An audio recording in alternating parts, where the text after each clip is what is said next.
for 2021. Thank you very much for being with us. I also want to thank all of the radio stations that have worked with us over last year and the years before. We thank ZIZ Radio and we thank ZIZ TV as well. We thank Sugar City FM. We thank Freedom FM, WINN Radio in Nevis, and all the other radio stations who have played a supporting role in terms of this program working for you. And of course for you, the audience, who continue to support us on a weekly basis, have supported us over the years with this program, which of course brings you information with respect to what is happening in the government, so that you can keep abreast, you can keep informed of what is going on. So thank you very much.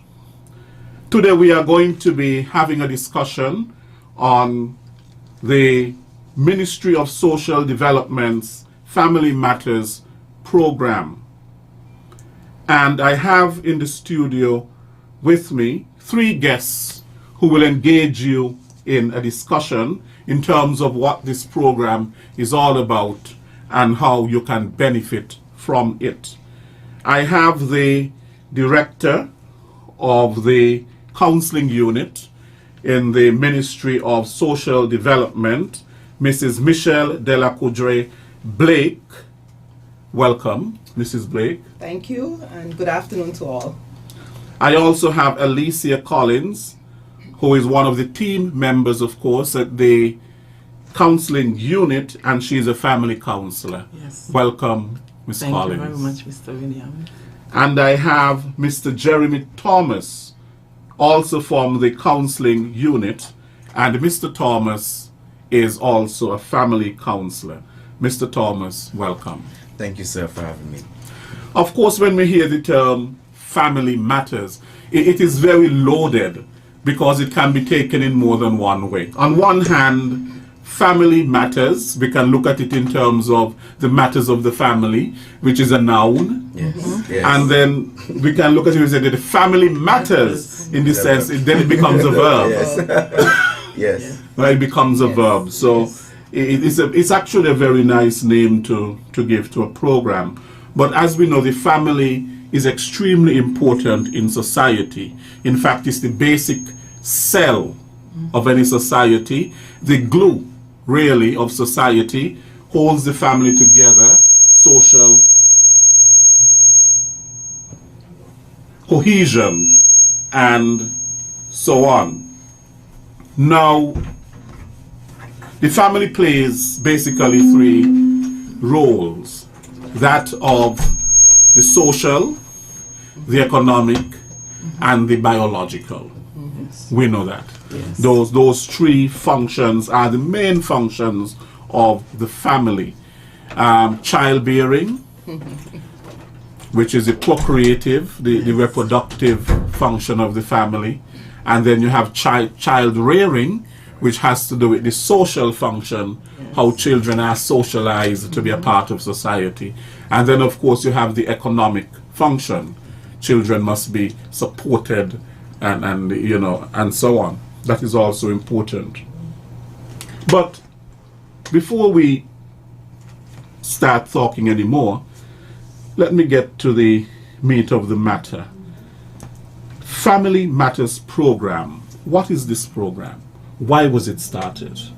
All right, so of course we have to give context, and you started off by introducing the 2 Family Matters counselors that we have here with us today.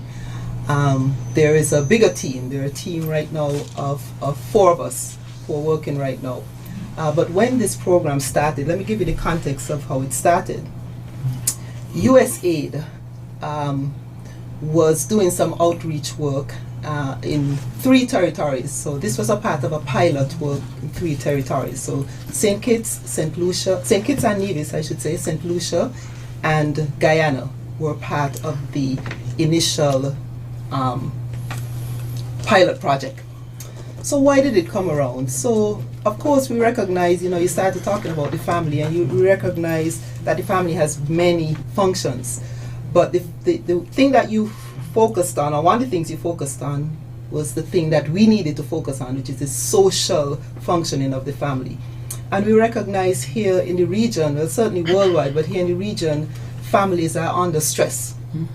And as a result of that stress, it sort of extends into community and federation and countries and so forth. So the goal was to get a program that could work specifically with families to reduce risk factors so that families are better able to protect their children, their youth, and so ultimately that we have citizens, you have young people who then could grow into healthy citizens. And so that is how it came about. Where did the counseling unit come about? So when USAID embarked upon this, they sought a partner. And of course, just in terms of synergies, the counseling department was best suited to facilitate that program, because of course we work with people in making sure that there is development, right? So the Family Matters program was taken in under the counseling department, and so we facilitated that program from the get-go. So we're talking about from 2017, that we started the program. So that is it in a nutshell. There's lots of other things that are going to come out as we talk about the program. It was started with 8 counselors. USAID was the financial backer of this for 100% for the first year, and then of course government came in, and of course we had matching resources over the years. But 8 counselors we started with. Some of the counselors worked in Nevis, and so families over there were served. So in essence, that is it. A youth is identified for services. As a result of that identification, the family then receives services and the intervention starts. And as we go along, you'll hear about more about that in detail. Okay, so you identified that the project basically started as one USAID. And you deal basically more with the social factors. Social factors. So it's psychosocial support. That's a big part. The psychosocial support, emotional support, and so on for family. You don't deal so much with the material support. No. Right. You don't deal with that. We don't deal with that at all. Yes. So it is basically support for families. Yes. Well, psychological, emotional, and so on. As social. we go along, you'll hear that it's more than just support. Support is a part of it, but it's more than just support, because it's actually changing the direction of family functioning. Right? So you'll hear more about that as you go along. Right. Okay, so Alicia Collins. Right, you are a family counselor, and tell me a bit in terms of what you do. I heard Mrs. Blake saying that it is much more than support. So let me hear. Well, Mrs. Blake is so correct. It is more than support. And if I would speak to recent, and then my colleague can go back. As of, we are all in the midst of a pandemic. And we recognize those frontline workers who we see physically, the police, security nurses and all of that. But even in the midst of the pandemic, family counselors, we were frontline workers physically, psychologically, emotionally, and we were able to, we did not expect it, families did not expect it, but we were able to keep families during the lockdown period, keep them engaged, informed, focused, and updated. And because we had extensive training, we were training for over a year before we were able to go out into homes with families. And so we were there, we were bombarded with calls. My children, we don't have anything to do. We were making referrals, connecting families to services. We were there providing that level of support. Okay, parents, everybody's at home for 24 hours. how do we manage? We're having a breakdown, so we had to get right there and figure out with the families a plan, find a routine, get away, turn off the news. We would get the information for you and keep you updated, so you're not bombarded with the fearful news and all of those negatives, and work together as a family, come up with a plan for the day and all of that sort. So we were there working with families, and as I would have said, connecting them to services, making runs for families who were not able to do so. And it's so much that we do. We were still having to guide them. What we do, we facilitate, we guide. We do not do the work for the family. We are just there as facilitators, and we said that from the get-go, from the moment we interact with the family, they know the work is theirs. We are just there. They are the experts, but we are giving them extra tools for them to work with, in terms of increasing communication, building that level of cohesion, being able to connect with their multi-generational facets, and all of that. Now, you mentioned in terms of the pandemic and the lockdowns. Now, some of the things that have emerged from these lockdowns, a lot of it had to do with family, because the family is locked down. Correct. They cannot come out, and so of course, tension builds. Correct. And we've heard about cases of domestic abuse. Correct. Because you were there. Yes. You're there Yes. in the house. Usually, you may have some hours to go out and hang with other people, your friends, and so on. But then you're seeing things probably you've never seen before, because you're there all the time with that Yes. person, and so on.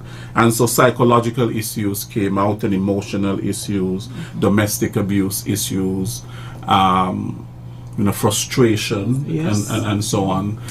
How do I deal with this, and so on. Financial, and so the family support. It was critical. Is critical. Yes. Especially during the pandemic. It's always critical, but yes. it became more critical, even with what was happening. Very, very pronounced in terms of what happened with all these lockdowns because of the pandemic, right? Now, Mr. Thomas, how are families encouraged to be a part of the program? Okay, so again, thanks for having us. We really appreciate it. So how are families encouraged to be a part of the program? Of course, there's a structure. There is a more or less, I won't say a protocol, but there's a structure in place that we offer as a unit. And of course, as Mrs. Blake mentioned earlier, of course, how it started to know. So there's a referral process that one must go through first. Now, as I think Mrs. Blake even mentioned it, the youth is being used as, I don't want to say being used, but they are like the contact point or entry point into some of these families. Because really and truly, when you think about it, a lot of the referrals that we get is usually from the schools, and of course the counselors at the schools will say, you know what, counselor so and so, this is the issue that we have with this particular child. The parent keeps on coming back, and they're saying this is the issue, and we say, you know what, listen, we have a program now, which is a part of the family service, family matters unit, family matters services, that is. And this is what we do first. We allow a referral process where we get signed up. Of course, parents have to sign off and agree for the services to commence. Without that signature, without them saying yes, we can't do anything. Even if the counselors at school says, you know what, this child is problematic and they need help, unless there is a consent, we can't do anything further than that. Of course, once we get that information from the counselor or from the schools, we then go through a processing element where we now put that child into our data system. We want a few questions, which again I can't really say, but we wanted 2 questions to our data system. Then that data system calculates everything, all the information that was collected from the child, because we need to know what's happening in the family. So of course we would meet with a guardian, sit down, ask them a few questions, what's happening, what is taking place in the home. Then from that information into our system, it calculates as to, okay, what are some of these risk factors that the family or exist within the family. All right, so after going through those risk factors, then we say, okay, all right, this is what we're going to do. And then from those risk factors, we use it as an entry point into the family, and we pretty much take it from there. So there's a referral process first before we can go into the family and to engage them. So it's referral from school, speak with a parent, we can make contact with them, then we do what we gotta do, enter them into the system, and from that moment, we, based on what the system says to us, on the risk factors that we would present, then we enter into the family from that point of view. Okay, so you basically are saying Yes. that you start with the young person, Yes. and basically whatever they are manifesting, the behaviors and so on, that might be problematic Right. or troublesome. Yes. And from there, basically, you link that back to the family, Right. Yes. and to see what is happening in the family, Yes. what is going on in the family. Right. But maybe it's not going on in the family, maybe it's going on elsewhere. That is a question that But- I would have, because it's not just the family that would have influence on That's correct. the Yes. young person. The young person is influenced from every angle and every side, every facet of society. Their friends, their their school environment, the church environment, the environment just hanging out on the corner, Yes. and so on. But nonetheless, each person, you're correct, is tied to a family. Yes. Right. We don't exist in isolation. Right. You know, as I began by saying that society is basically a collection of families, and the yes. family is the basic unit Yes. within Yes. society. But I see that you wanted to say something, Yes. I Mrs. think you Blake, wanted that to you say were. Yes, something I first, don't to yes, good, sure. I'll let you go first. Alicia. Even though we work with the families, we work to connect families to the broader communities. So we try to get the families to work together cohesively to prevent that child as much as possible from being pulled by the negative influences, and to strengthen the positive influences that exist. So we work to connect families to schools, to church groups, faith-based organizations, community groups and organizations, positive activities that are happening inside of the communities, clubs that are in the schools, family councils. We have worked with friends of the youth as well. So we would ask parents, caregivers, who are your child's friends? Yeah. They can come ahead if usually they meet on a Saturday to sit down. We can come at the home on Saturday when that child is there. So we are not just touching the child, we are also planting seeds in everyone who is connected around that child, and we always encourage that multi-generational Right. connection, Yes. because we recognize that it is important. Right. Right, and you touched on something good, because as you said in the beginning, Mrs. Blake, is that the program focuses on the socialization, and basically socialization of that child, that Yes. young person. Of course. And people have to be socialized. Yes. You know, we are part of society, Right. and the family is basically the first agent Yes. of socialization. And that It's the first school.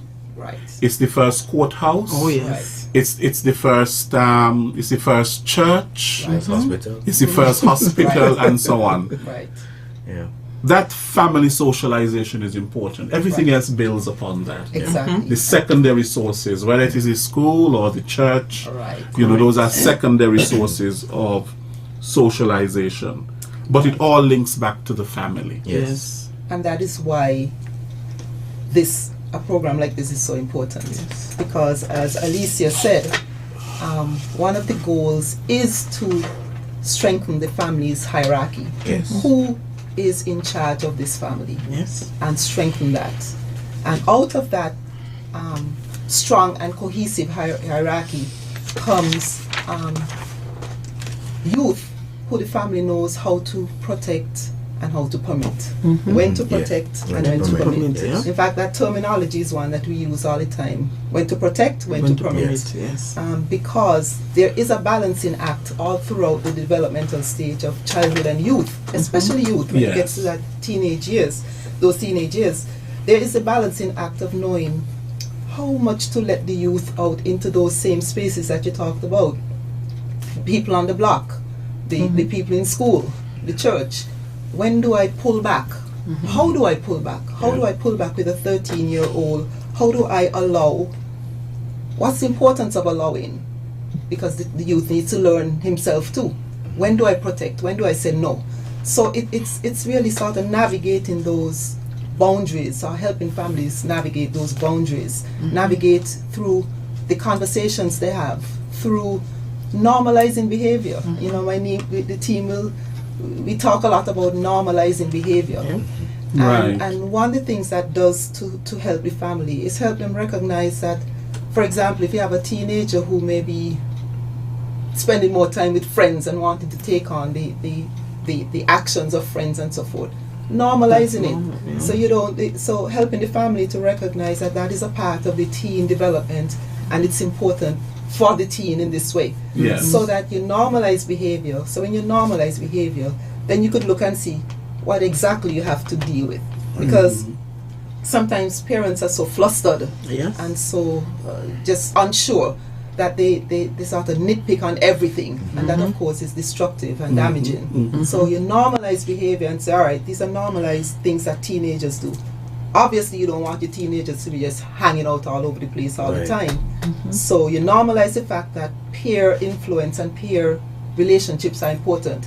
How do you then take that normal behavior and make it work in a structured way so that your family, your teenager, your youth is safe? So it really navigates all of those, you know, little intricacies in youth development. Yes. Now, Jeremy, so much is about, when it comes to young people, about connection, how they connect.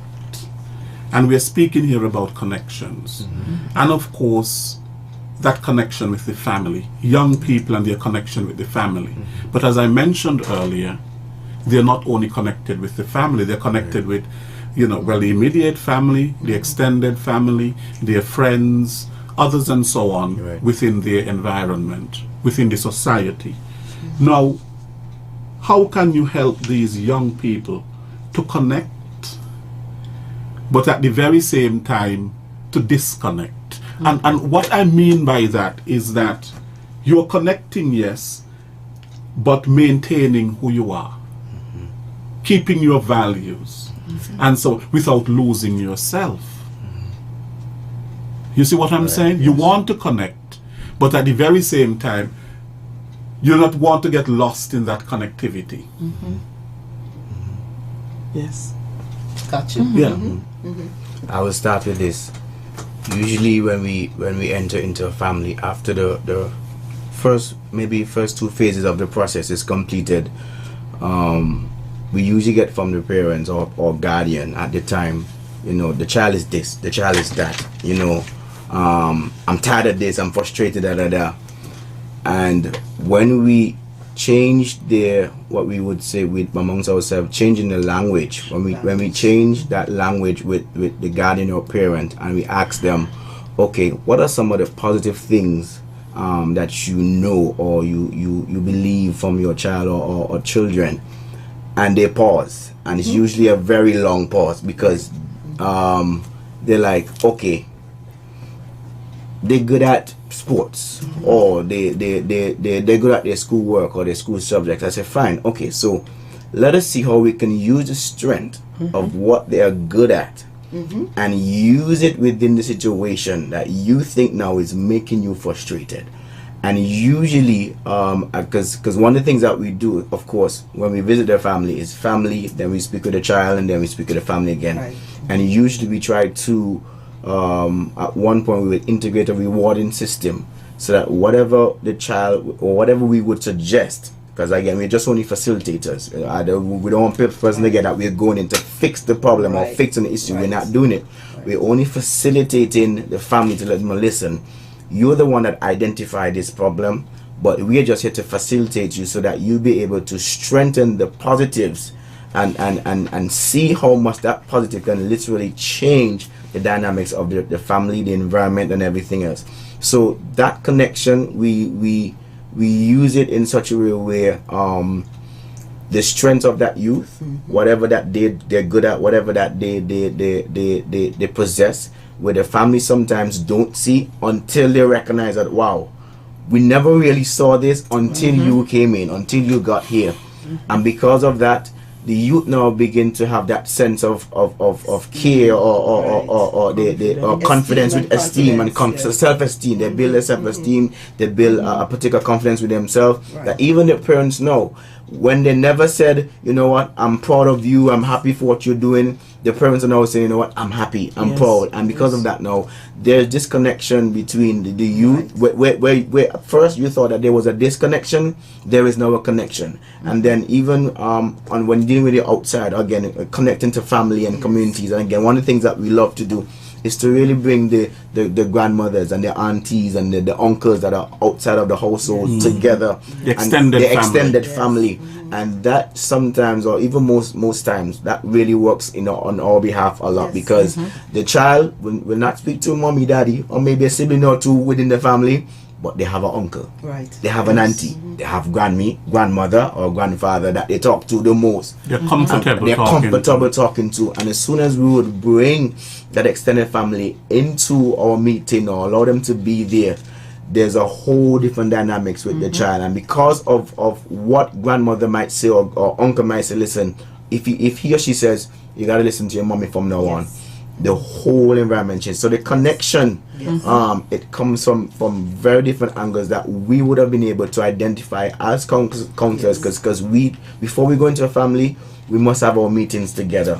We have to strategize, we have to do whatever it takes before we enter into that family. So once we talk, we say, listen, the grandmother is a strong point in this family, and we could use her to help. And once that happens, the connection begin to for me, all the different connecting dots begin to come together. The puzzle begins to pull together. So we use the strength from what they think wasn't being identified at all. We use that, bring it into the family, and all the connections are connected.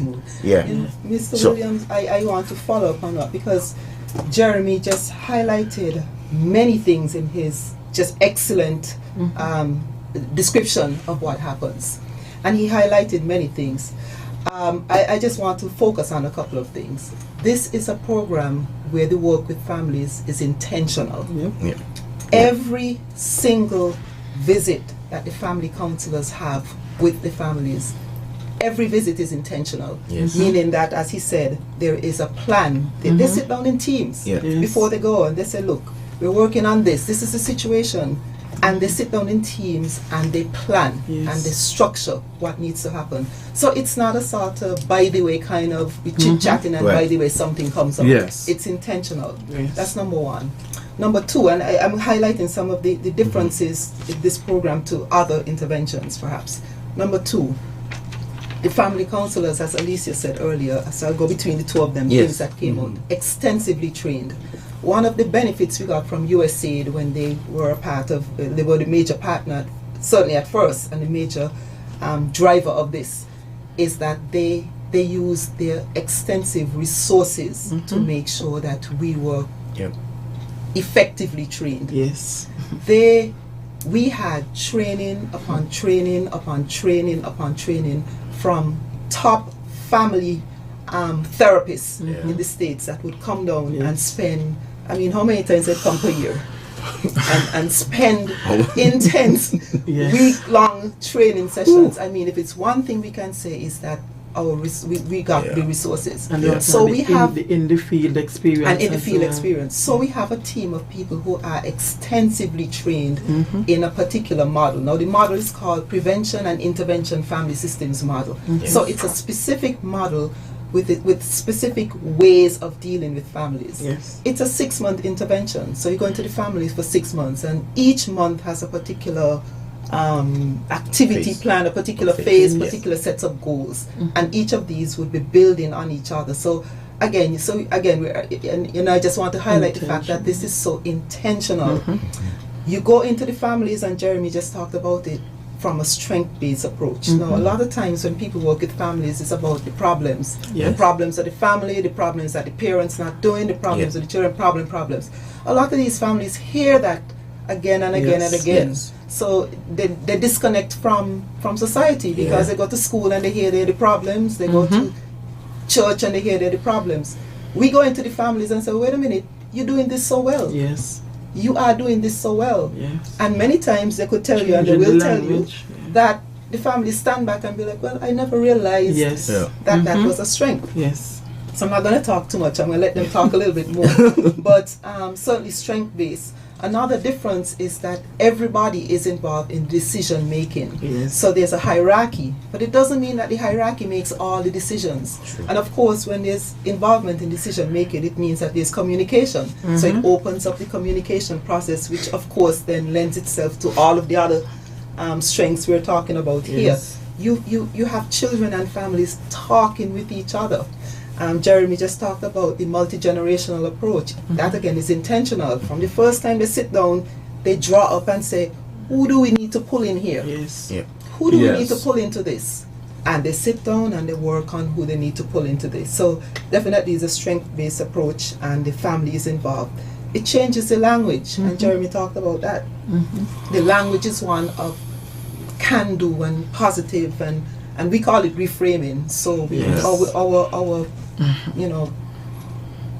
motivation, our encouragement to the family all the time is, how do you change that? How do you look at that differently? So I just wanted to put some of that out there so that we could understand that this is different, and it's not only different, it is proven to work, and we have the data to show it, because it's also data driven. Children go in, there is a tool that is done to identify the risk factors. After the intervention, well, there's one midway, Yes. and then at the end of the intervention, And end line. you end line, right? You check again and see what has happened since the intervention, and our numbers have been fantastic. The change in family, the risk factors have gone down. So it really works. So I just wanted to put that out there as part of the, just pulling together some of the things they said.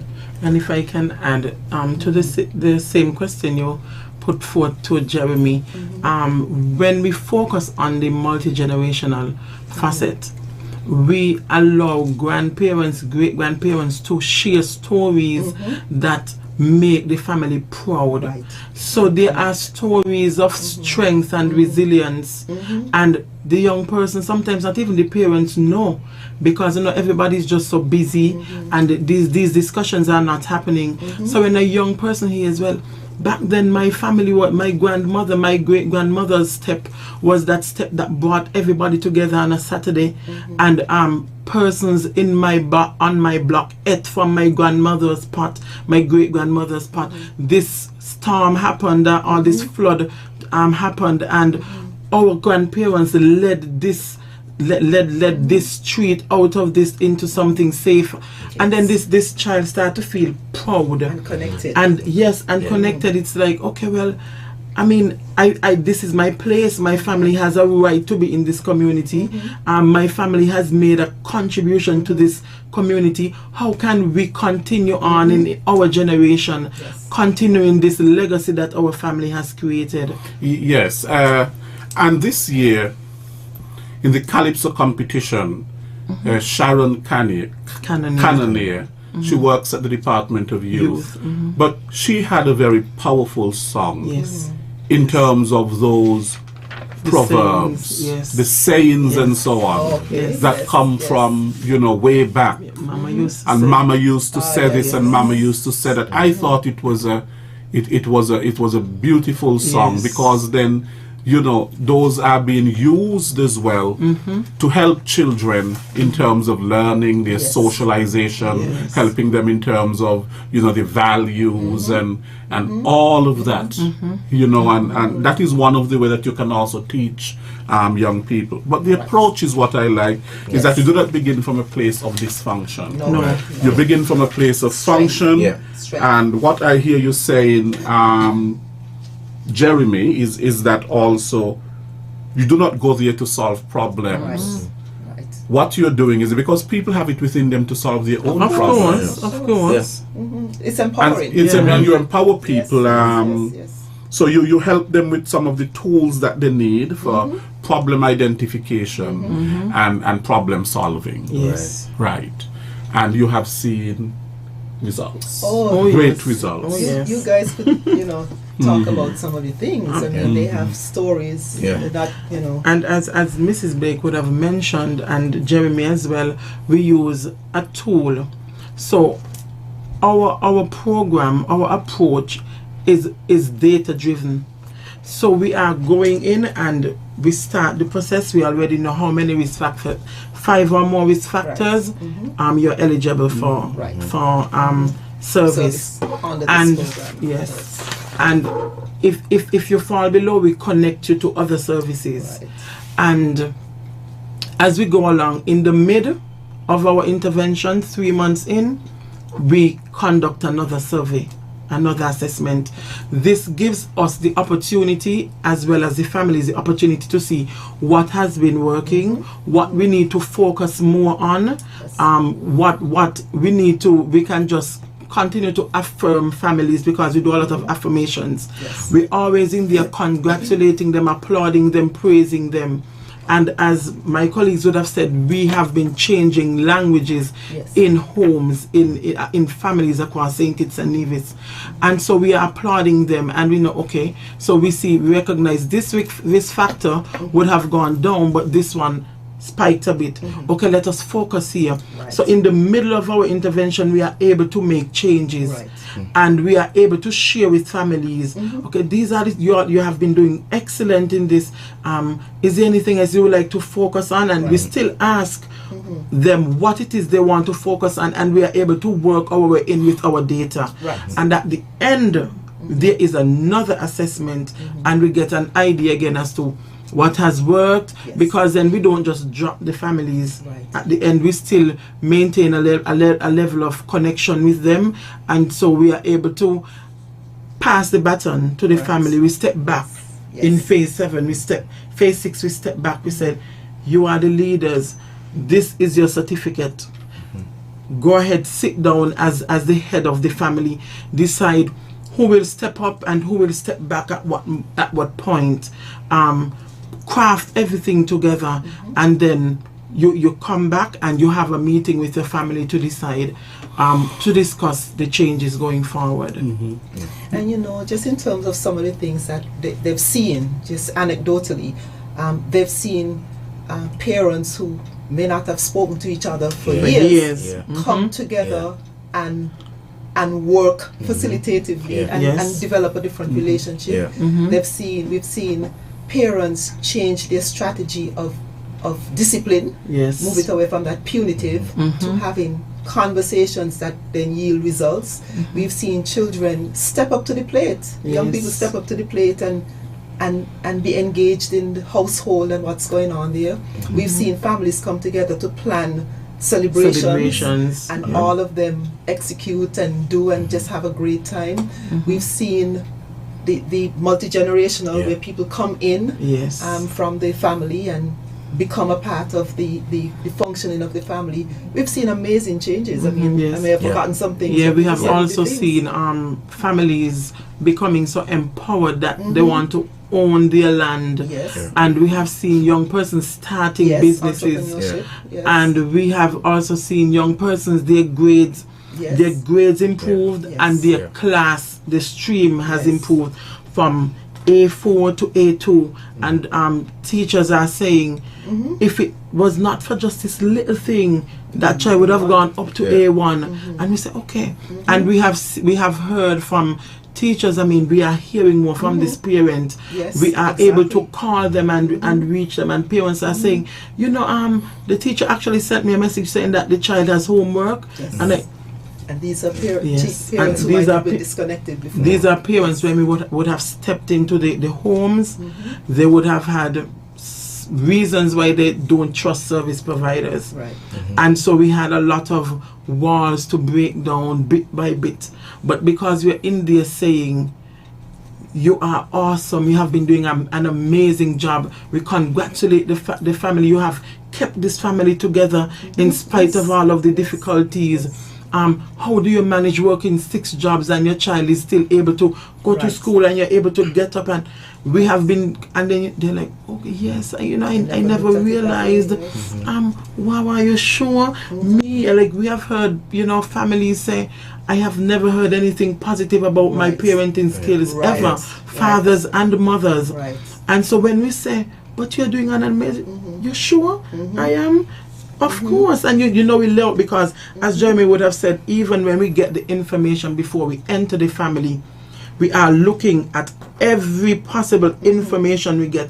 What can we say positive to this family? We are not going in to blame anybody. We are not going in to say, Pull down. you have been doing wrong. No, we are going in to say, these are your strengths. Let's build on them. Exactly. And as we build on them, they just start Magic. to open up. They tell us, Yes. okay, these are the issues we have. These are the little challenges we have been facing. Yes. Just by continuing to affirm every time we go into the families. It's amazing. Yes, Yes. it is. And It Yes. really can I add is. something as well too? Even while our listeners out there, they may be saying, "Wow," one of the things I want to reassure them is that we are sticklers for confidentiality. Oh, Yes, yes, of we, course. we don't play with that. Even course. while it would have been mentioned that because one of the things that we and Miss Blake, she drives of course again, that was the first thing she even made sure she said to us, listen, confidentiality is something that we take seriously here. Yes.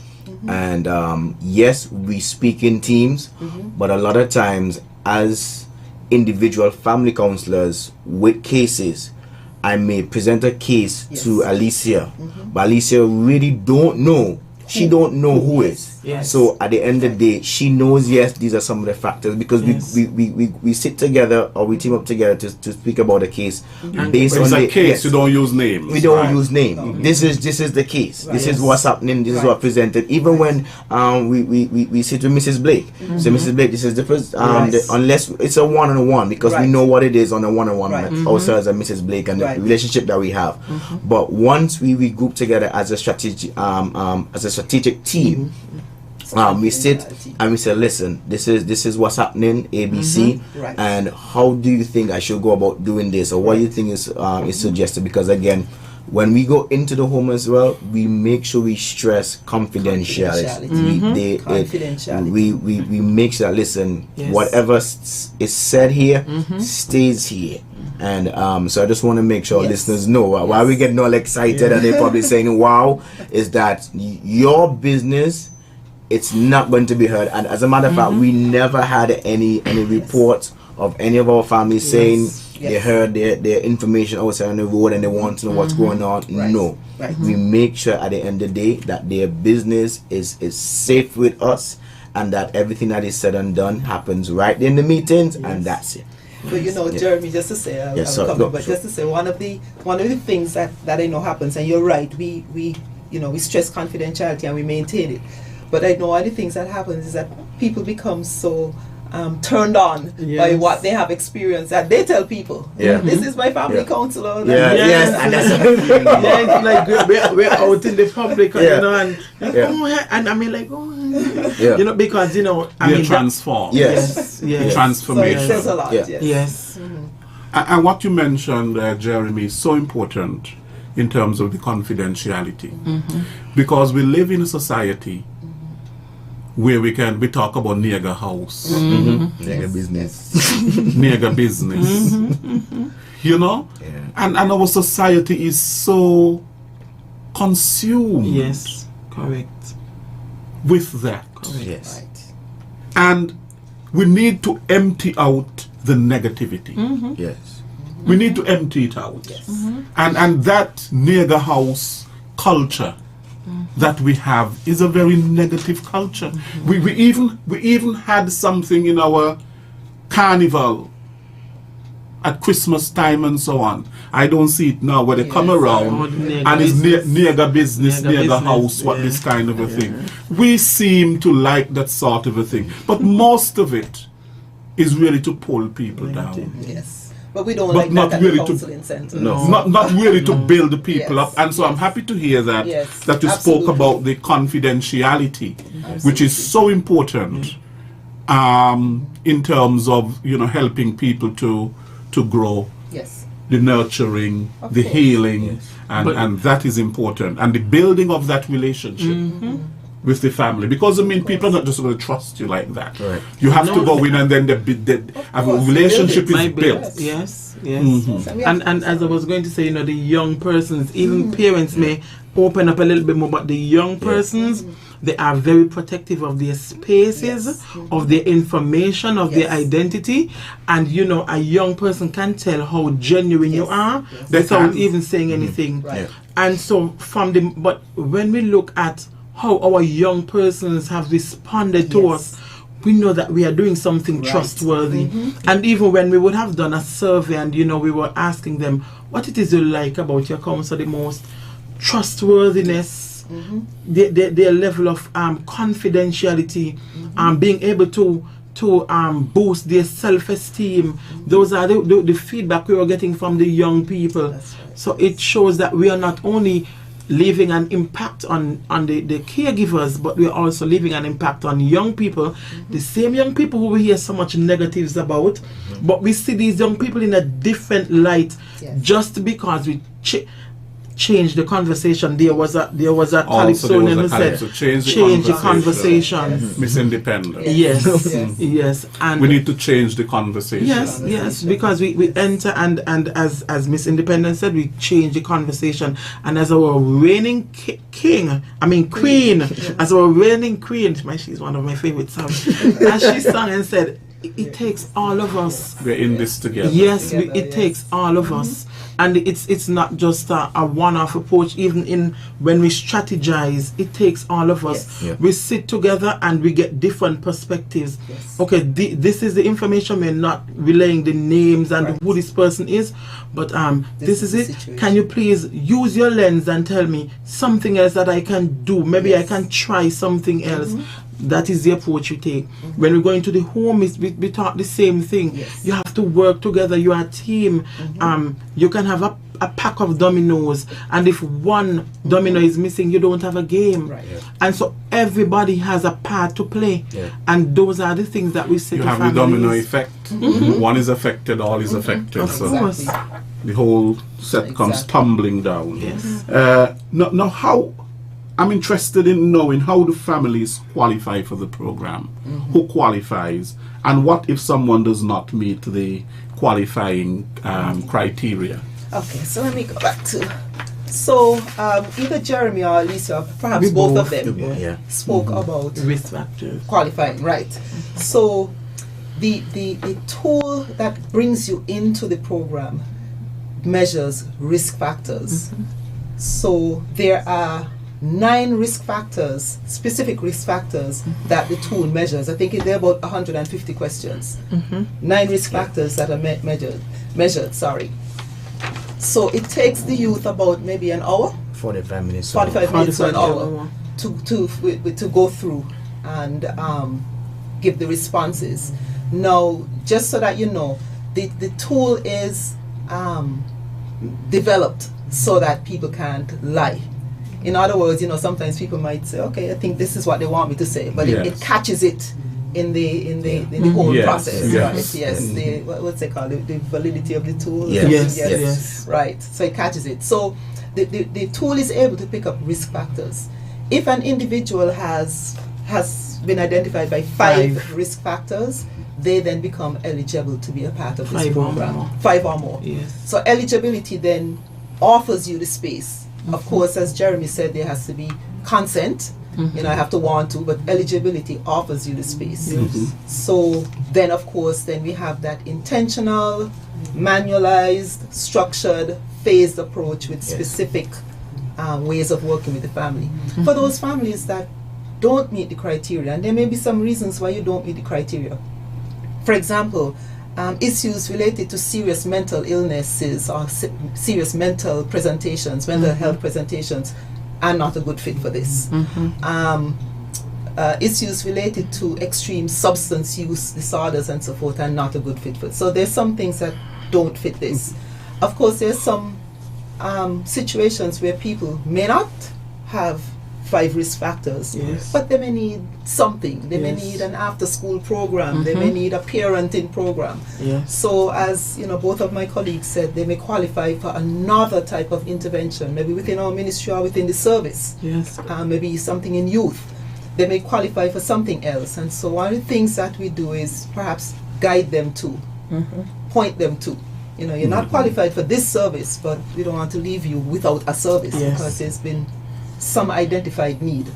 So, but that is how you get in. So once there's it's Y-setted to the tool, identification of 5 or more risk factors, voluntary participation in the process, and then, you know, be linked with a family counselor. Okay. Have you met with resistance? Of course. And I would like to know, how do you deal with that, Alicia, with your resistance? I mean, because that is a key part. I mean, you're going to meet with some roadblocks, you know, bottlenecks, whatever you want to call them, and how do you actually deal with that? Because that, you know, it's important that you get over that hurdle if you want to go any further. So, well, our first year was the most challenging year because it was a new approach. No service provider was entering into any home. We usually would work in a community center, a community setting, a school, but we were asking families to allow us into their space. And I mean, and this space, sometimes we would have met on a pasture, but it has to be a quiet, confidential space. We would have met on fields and stuff like that. And I mean, we would have gotten some resistance. Person was saying, well, I don't trust you all. I don't know if you all are here to take away my children. I don't know. So we had to stick with our original plan. We are speaking positives. And so we had to sell our program. What we did not do, we did not disrespect their space, but we planted a seed.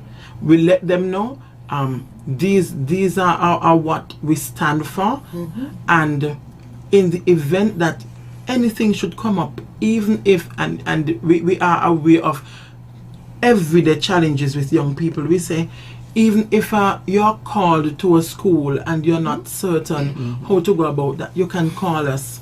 We would accompany you. And we planted that seed. We go back to the drawing board in our teams, and Mrs. Blake she would say, have you tried this? Have you tried that? And we're there brainstorming. Okay, can we say something differently? And we allow the week to pass, and the following week we would call again, you know, respectfully. We are just calling to check in on you to see how you're doing, you know, how Johnny is doing, how Susie's doing, is everything going well? And they would say yes, and then sometimes the phone ring, well, actually, you know, Johnny and Susie were at this principal's office, and okay, that's it. And tell me more. And but it took a lot of training for us to get to this point, because we had to change our language, and we had to focus on behaviors and not emotions. So we choose our words carefully, but we always leave. There was still some parents who in the first cohort, so caregivers who would have said no, but in the second time around, they were calling us. You remember that program you were telling me about? Can you please come and visit me?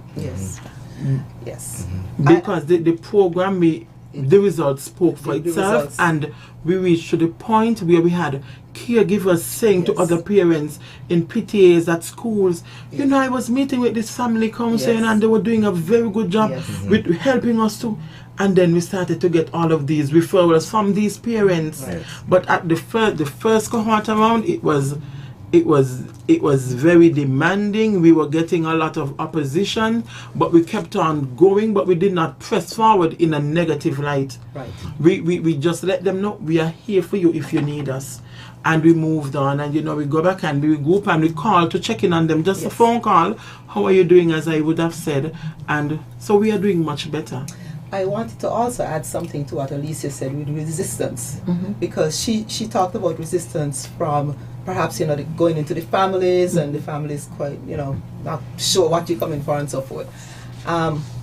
But I also want to look at resistance from the point of view of the positive side of it, because whenever we did our trainings, what did the trainers always say to you to use resistance as? Use it as a tool. In other words, you're going into families and you're talking about changing structure. Change is difficult. Yes. So resistance is natural. Yes. Right? So the encouragement always is, if there is resistance, how can you as a counselor grow? By shifting what you're doing. Yes. The counselors were encouraged to look at resistance as, what am I not doing, rather than the family doesn't want me here. So what am I not doing? How can I change that? And that in and of itself is an actual growth tool, because then the counselors continue to grow and grow. I have had an amazing team that really has grown from year to year, from cohort to cohort, just an amazing team. And the growth has been just tremendous. And so, as I said before, we got the benefit of the USAID training, and they were able to take on the training. So these people, when they go in and they meet resistance, they don't say, well, what happened to that family? They say, what can I do differently? And that's a part of, that's again how we are different. Yeah, right. So one of the important things that I'm hearing is that, of course, you are assisting others, but at the very same time, in the whole process, you yourself, you are being developed. Of course. Because it's that symbiosis, that symbiotic relationship. You know, I always tell people all the time that I teach. I like to teach. I've lectured for a few years. And the classroom is not just about me imparting knowledge. I learned so much I know. in the classroom. I am learning, Of course. even though I am teaching. Oh, yes. You know, and that is how it always is. You see, because you're benefiting, they're benefiting. If you would remember at the beginning when I said the family is the expert, we don't just say it, we believe it, we live it, we are invested in this program. And when we enter, we take a back seat, we say, you are the experts, teach us. Teach us, we want to understand how you're getting this done. You know how you're getting to get 6 children ready, and you're still able to put food on it. We want to know. I mean, and we mean it. We say it not because we were trained to. We mean what we say, and they recognize the genuineness in us as well. So we are really there to learn. We are there to listen, to affirm, and to learn. That's what we are there for. And then we have a little bag of tools where we can provide the little assistance and the support. Okay, we are going to go to the phone lines. We will continue our discussion, but the numbers to call for those of us who are listening, my esteemed audience, is 465-2555. That's the local number. And the overseas number is 1718-577-2916. I repeat those. It's 465-2555. That's the local number. And the overseas number is 1718-577-2916. We welcome your calls. Right. And so therefore, you work along with other social institutions. It's a partnership. Isn't it? And so therefore sometimes you have to make referrals because we're dealing with the social institution of the family.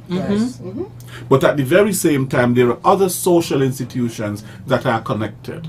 Education is a social institution. Our biggest, Religion is another social institution. Yes. And I'm talking about spirituality. I'm not talking the bigger Right. picture. You also have the whole justice system Oh, yes. as another social institution. And we can think of those as some of the major social institutions within our society.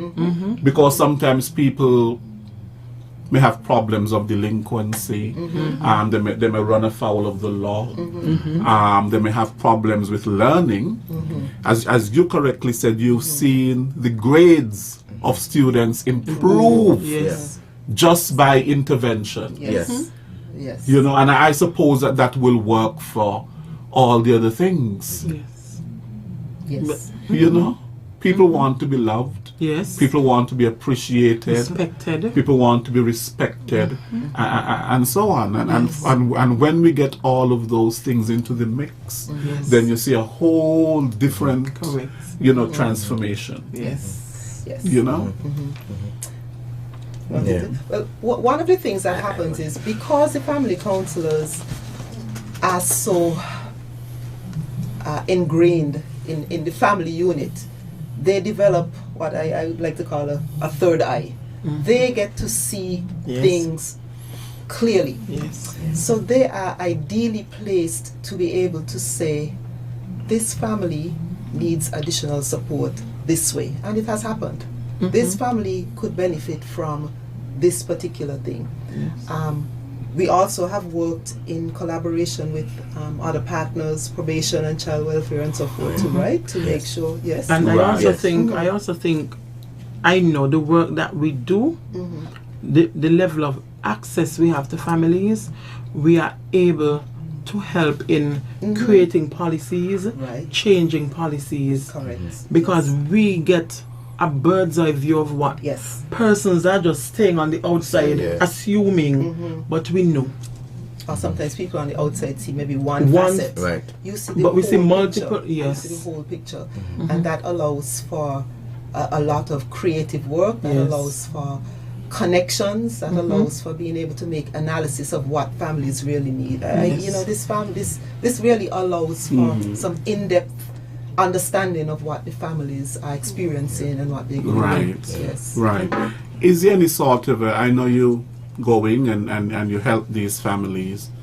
What about the ongoing relationship to make sure that things don't break down? And because things sometimes break down. Sometimes you have a new car.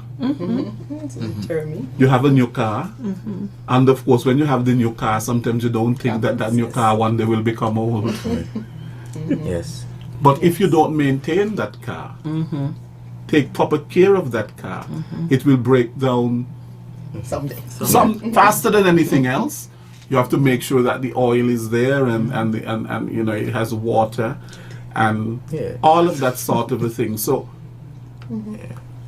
we see improvement. You've seen successes and things like that. But at the very same times, these are things that have to be built upon. Yes. And there has to be some sort of a ongoing evaluation sometimes to make sure that things are still going right and so on, because we're human beings. Things break down and sometimes we can say, but you see, and we start looking back. And when we start looking back, we turn into a pillar of salt. Yeah. You know, like Lot's wife, right? Lots of Right. life. I think, as you said, that one, I'm reminded of one of my cases where after we went through all the phases for the first 6 months, and pretty much like maybe after 2 weeks after, you know, the parent called frantic, what's going on? And so I remember just in the middle of all that, I said, okay, calm down, let's take a deep breath. Remember what we did in this particular phase and how things transpired and the approaches and the strategies that you used, that you came up with as a family. Remember what we did, and they'd be like, okay, yeah, sure, okay, all right. Right. Are you using those same strategies? I did, but I'm not really sure. I said, okay, look, so let's take it up step by step, because at this point in time, we have already given that certificate, or we have already said to them, listen, you got to take over now. This is you. Yes. So we don't want to just always be that individual to always go back. Yes. Right. We're not that type of Right. counselors, or this is not what we really there to do.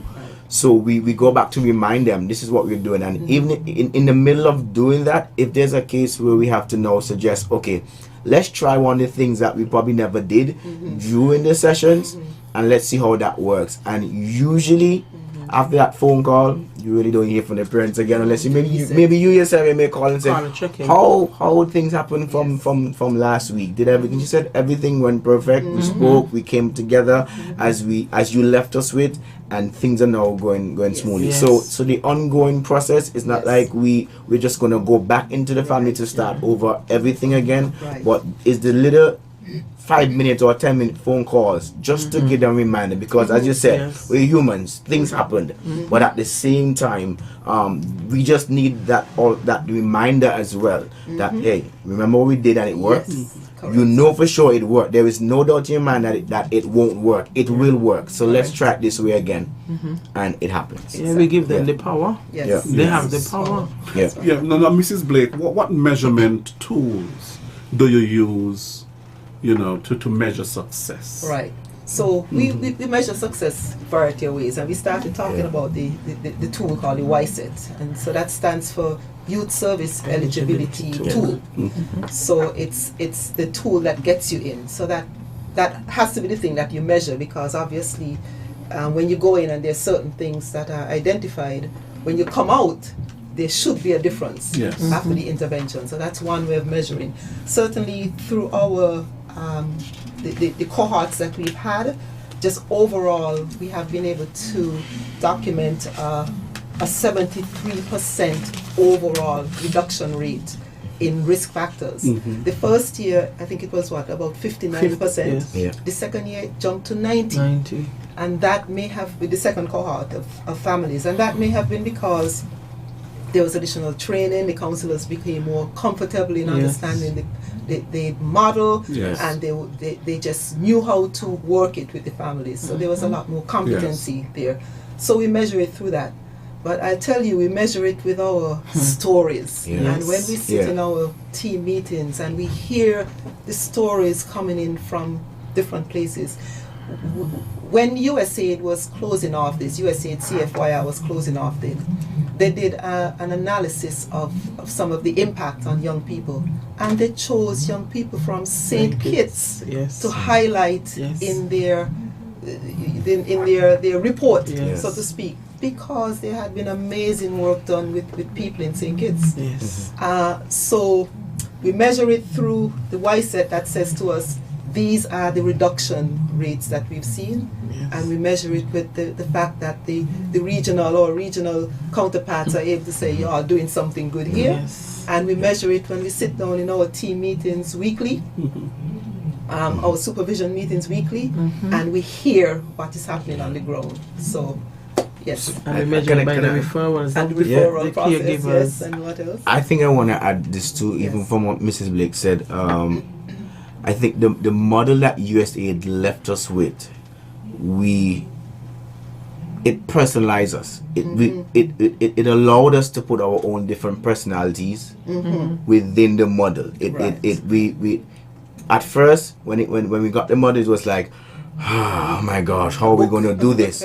But afterwards, with the trainings that we got, it allowed each person, each counselor, to use the model in accordance to their personality. And I think that's how we really got a bulk of the work done, because if it wasn't for that sort of access, I think we would have still be struggling along the way.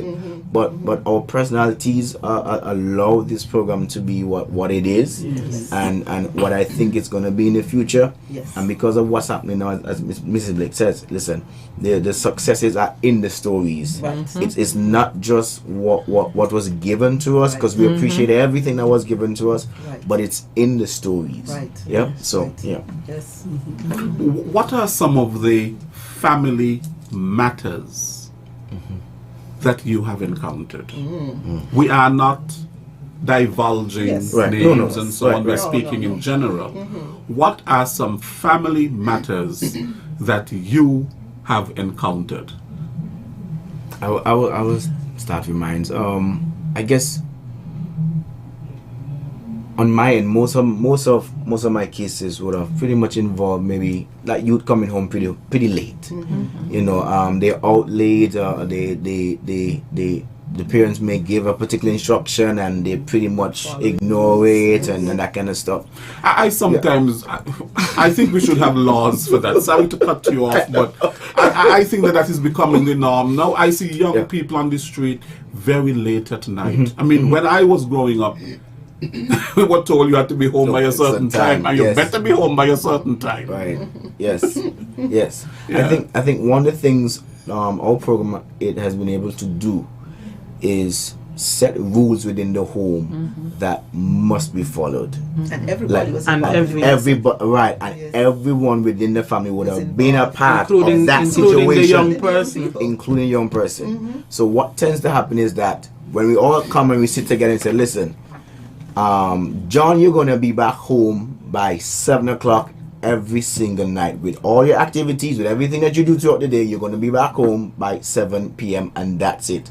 Is this a decision that we're going to agree upon? Yes. Yes, I'm John. Yes, I'm so. Yes, I'm there. Yes, I'm here." And what tends to happen is that I am John, Yes. and I am asking you, why do I have to be home at 7 o'clock at night? Because sometimes Yes. what happens is that we set a lot of rules and so on, but you need to let the young people know what's behind the rules. That's right. And why are you Right. doing That's this? it. right, and that's where the discussion takes Yes. place. Because again, the program is very intentional. Yes. So the mere fact that rule was set, it would have been because of what would have been Happening. discussed, what Right. was happening, what was Right. taking place, Right. and a lot of things that would come about from especially these discussions is the risks that are taking place on the outside. You know, John, you could be easily walking past and now unexpected drive-by shooting. You never know what would have happened or taken place, and you could have easily been involved. And we're just trying to protect you from that. As Mrs. Blake mentioned earlier, we just have to know when to protect and when to permit. So usually the discussion evolves and dissolves pretty much around protecting and permitting. So usually by the time we get to the end game, as I would call it, pretty much the youth is then focused on, okay, you know what, my mom cares, my father cares. You know, as a matter of fact, Yes. the auntie that I love so much Yes. that we got into the meeting, that multi-generational connection that we got into the meeting, Yes. they care. Right. And I think that it becomes a turning point for the youth. Yes. Yeah. So when the decision is made, okay, are we going to be here by 7 p.m. tonight? Fine, good. Yes. And And if, just- Yes. it adds to, it allows for discussion. Yeah. If Yes. for some reason I can't be there here by 7, sorry, do I just not show up? No. Yeah. So then you put steps that's- in place yes. for how. So if something is happening, who do I call to say I'm Right. running late and why? It then becomes just a very inclusive Yeah. experience, because Yes. as you Yes. said, things happen. Yes. But you don't want the things to be, oh well, something happened and I just couldn't come. Right. Yeah, How do I, you engage the family so that again they all know? you know why I say that though? I say that because I have seen in my many years, more than 3 decades, that we tend to put rules in place. We tend to legislate, even at government level, at every level. Legislation. What about education? That's part of what we do. Yes. So it can't just be, I'm setting rules, I'm making laws. Yes. Are we educating people about these very same laws? Exactly. And then we like to use this quote, ignorance of the law is no excuse for breaking the law. But the very fact is that many people are ignorant of the law. Yes. Why are they ignorant of the law? Because there has been no education Yes. with respect to the law. Awareness. Yes. And so therefore, how it is that you're going to hold somebody accountable You see, a key. when you are not educating about the law. and then Correct. throw it in their face Correct. that ignorance of the law is no excuse for breaking it. And they like to quote that. Correct. Yeah, Correct. But do a key follow-ups. component of what we do, we allow the young persons to take responsibility and Yes. accountability. How? We sit with them in our one-on-ones. Okay, they would say, Daddy or Mommy is always shouting. Okay, let's sit. What happens before Mommy Right. and Daddy shouts? Oh, they were asking me to do the dishes. So after you did not do the dishes at that particular time, Mommy and Daddy shouted. Yes. And then what happened after Mommy and Daddy shouted? When I got up and did it, what happened after you did it? Nothing. So and then you go back over and they're like, oh, it's like an aha moment. Oh, my behaviors Yes, have some sort of Yes. effect on Mommy and Daddy shouting at home. And so that is what we do. So even with setting the rules, the young people at the table, Yeah. they are saying, okay, Mommy, Daddy, you are saying 6. Yeah. What about 6:30? Right. Okay, you have dishes at 6:45. So if you're getting at 6:30, are you saying yes? Yes. Are you saying you're Conversation. gonna be doing your dishes at yes? And if you do not, because there are rewards, there are Yes. consequences. Yes. It's a balance. Right. If Yes. you do not do the dishes, what Then happens? what? Yes. Right. Well, maybe. How about tomorrow? The following day, you do not go to practice. Yes. But Mommy, no. Yes. So what are we going to agree upon? Conversations. Yes, Yeah. it's a Conversations. conversation.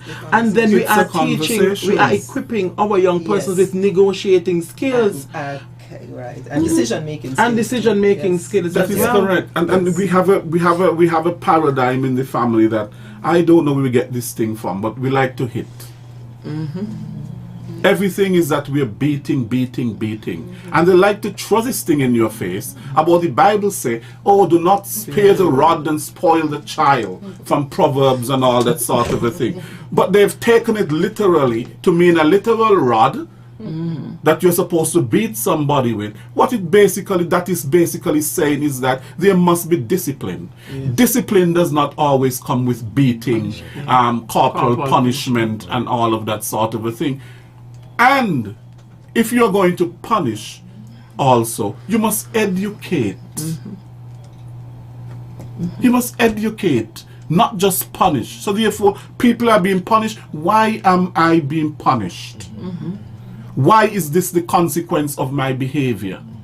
Yes. So that I will not do it again, not for the fear of punishment, but because I know doing it has consequences and it is wrong. Yes. Right. Yeah. But you see, this goes back to a cultural change, a mind change, because the truth is, parents, you remember all of the harsh punishments and all of that you got when you were younger. and then we grow up and we vow never to do that to our children, but we end up doing the same thing because what we adapt to is how we were raised. And so it takes a lot of awareness, a lot of education, as you would have said. The relationship, sometimes it's the building of that Yes. relationship. Correct. And if you build that relationship, it cuts down on rebellion. You see, it cuts down on rebellion. Yes, so and that's where our program comes in. Parents, they are really trying. Yes. But Yeah. they do the best they can with what they know. Right. And that is why we're entering with new tools. Right. Yes, Mommy, B2. And sometimes we would have sat with parents one-on-one and said, and parents would express to us, I remember I was getting corporal punishment, and it was only when I now I'm an adult, I said, I was being abused. And then you say, so when this happened, what was the result of this? And so how are you punishing your children now? And it's being able to connect the dots for them to see what happened to them and what they are doing to their children. Yes. And they really mean well. Yeah. And they love their They children. mean And well. yes. Yeah. But Yes. And so sorry, Alicia. So It's okay. what we are doing then is giving them that critical thing, which is Yes. the option of other things. yes. Because it's one thing to want to do something different, but without a knowledge of what Other things things different, exist. you Yes. you don't have anything else. Yes. So we're Correct. providing that sort of very crucial connection for them to have something else. Yes. Good. So now tell me, how many families have you seen? The numbers of families that you have served. Do you have a record of that? So in the first year we served about 60-something families. Yes, about 60-something families. And the second year, I think the total number after some of the adjustments with COVID and so forth, I think the second year turned out to be, I think overall we've served about 100 and something. 100 and something families. Yes. And remember I said we had an overall with the 2 years of 73% reduction in risk factors. That's significant. Yes, very. That's yes, you know, I think it's a step in the right direction. I see more of that happening, more intervention, more programs for our young people, because we have to start with our young people. Right. You know, and then we'll have a better society, of course. And of course, the older people have to set example for the younger people. Right. I also see that, for example, the Ministry of National Security has these Explorers Youth Clubs that they've started. And it's a move in the right direction, because you start at that level. Yes. And then you have people growing up with values and good values and so on, and they're properly socialized, and then we have a better society. The thing with this Family Matters, as you're talking about young people, and I think I want to stress it, the young person is just the step in the door. Entry.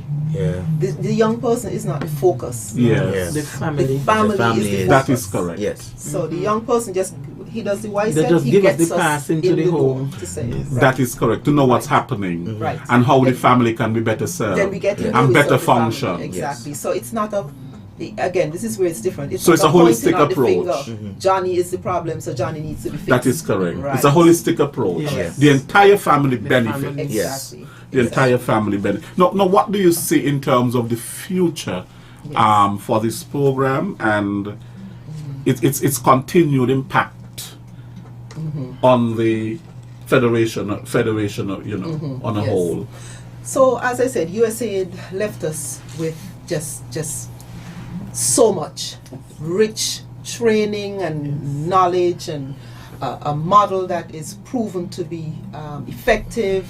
It just left us with so much. But the fact is, they left us, and it's now ours.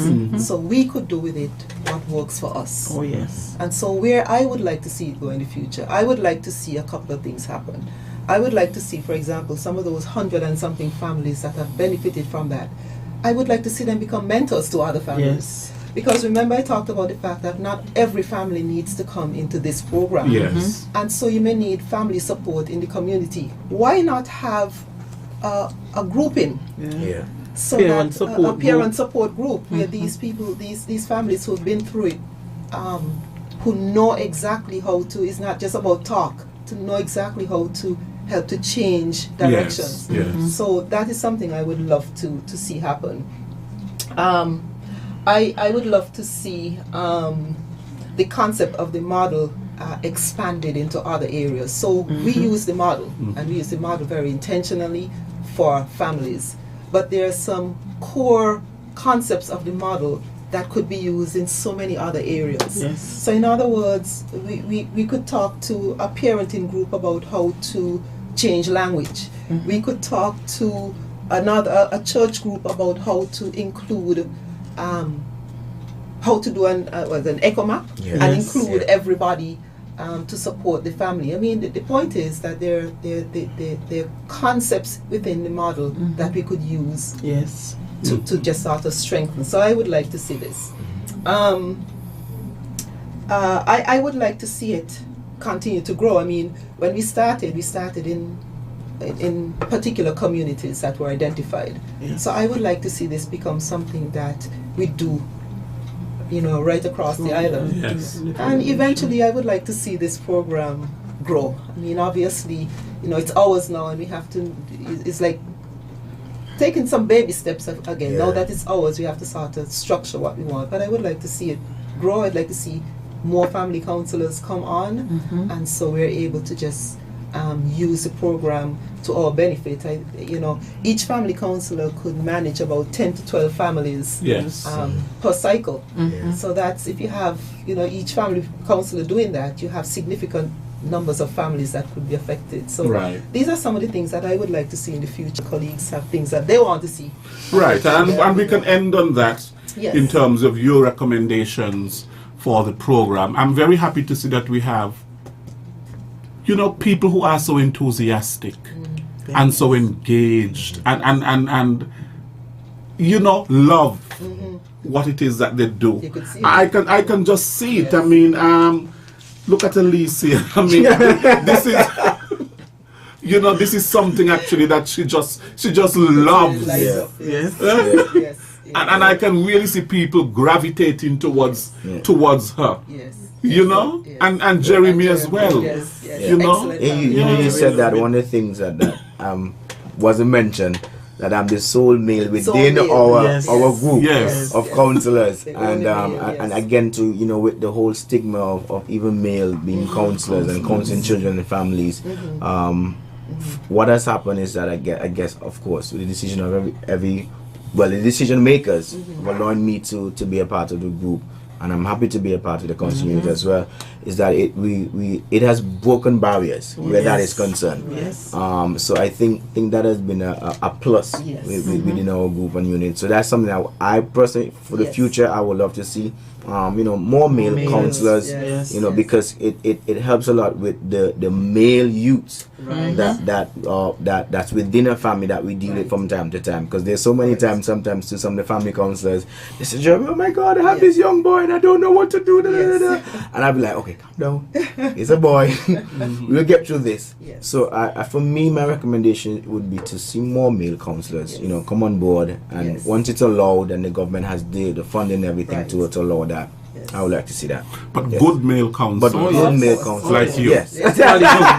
My recommendation is to, as you would have mentioned, more awareness for us to be able to provide our training to other departments, other groups, organizations that work with families. And also what I would like to see is the continuation of us being able to help families mitigate against everyday challenges that may arise. And there's hurricane season, and we start that conversation with them about preparedness. And I mean, for every season there is something that happens, and so we are able to start to plant these seeds. And once in doing so, we are able to preserve and to protect their mental health. And that is very important, because the more prepared we teach families to be, even when something happens, yes, they would freak out, but they have a plan. And once they have a plan, it shows the sustainability of our social and economic structure. Because then, I mean, you wouldn't see persons running into the stores buying all of these things and all of these. They already have a plan. So that's what I would like to see, sustainability. Well, I want to thank all three of you for coming today and sharing on such a very important program. I mean, the family is at the heart of our societies. And the healthier our families are, the healthier our society. The healthier we all are, because we're individuals, but we also belong to family. And that is so. Our social institutions, the family is really the foundation of all the social institutions. And so that is important that we deal with the family matters and the family matters. Right, so it's a noun, as I said, and it's also a verb. So I thank you very much, Mr. Jeremy Thomas. Thank you, sir. Family counselor, and Miss Alicia Collins. Miss Alicia Collins, a beautiful smile. Thank you. Thank you very much, Alicia. And of course, Mrs. Michelle Della Kudrebre, Director of the Counseling Department, the Ministry of Social Development. Thank you so much for having us. You are welcome anytime. Okay, Thank right. you. Thank you for having you. us. You have been listening to another edition of Working for You. I want to thank all of our listeners to today's program. Next week we will be back for another Working for You program. Until then, I am Les Roy Williams. Take care.